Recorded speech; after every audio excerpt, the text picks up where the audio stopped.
Il existe des personnes dans ce monde qui pensent profondément que l'Occident a tout inventé. L'Occident est la superpuissance qui a tout inventé.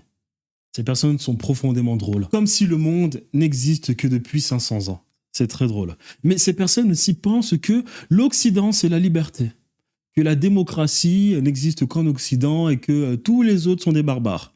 Alors que démocratie signifie littéralement pouvoir imposer, si nécessaire, au bas peuple. Démos, bas peuple, kratos, pouvoir coercitif. Littéralement. Bref, c'est pas grave. Si vous voulez savoir si votre société est une société profondément libre, vous avez normalement 3 questions à vous poser.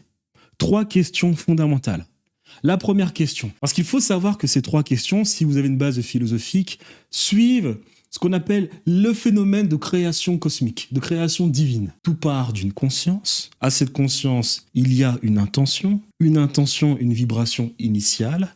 De la vibration initiale se crée l'instabilité. À cause de cette instabilité, nous avons les organismes de l'univers qui quittent ou bien qui sortent de leur état stable fondamental, ils entrent dans un état instable, ce qui crée des réactions exothermiques. Ces organismes cosmiques, ces organismes qui constituent l'univers, essayent de revenir dans leur état stable. En essayant de le faire, ils vont rejeter ce qu'on appelle des photons, qui est de l'énergie pure, lumineuse, mais suite à ces réactions, de nouveaux organes cosmiques se sont créés. Étoiles à neutrons, les minéraux, le fer, le plomb, l'uranium, le carbone, les atomes, plein de choses se sont créées. Et donc ça, ces 3 questions à se poser respectent ce qu'on appelle les lois de l'univers. Donc la première question à se poser, c'est est-ce que la conscience est libre? Parce que tout part de la conscience. Est-ce que vous avez le droit en société de penser et de dire ce que vous pensez? Je ne pense pas. Deuxième question, est-ce que l'énergie est libre? L'énergie, c'est ce qui vous permet de vous mouvoir. L'énergie, c'est tout simplement d'avoir accès à une pomme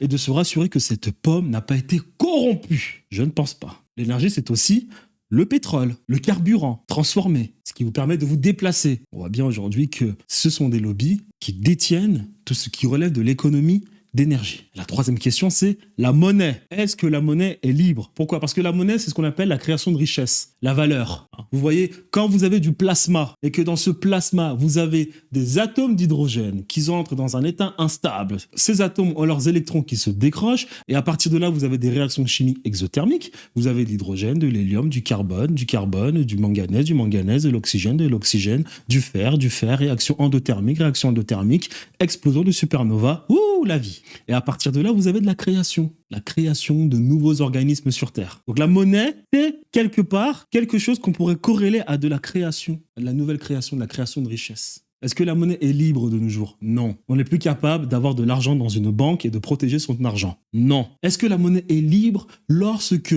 notre travail est imposé à 80%? Non. Est-ce que la monnaie est libre quand l'État met en place une loi qu'on appelle la loi Sapin 2? Non.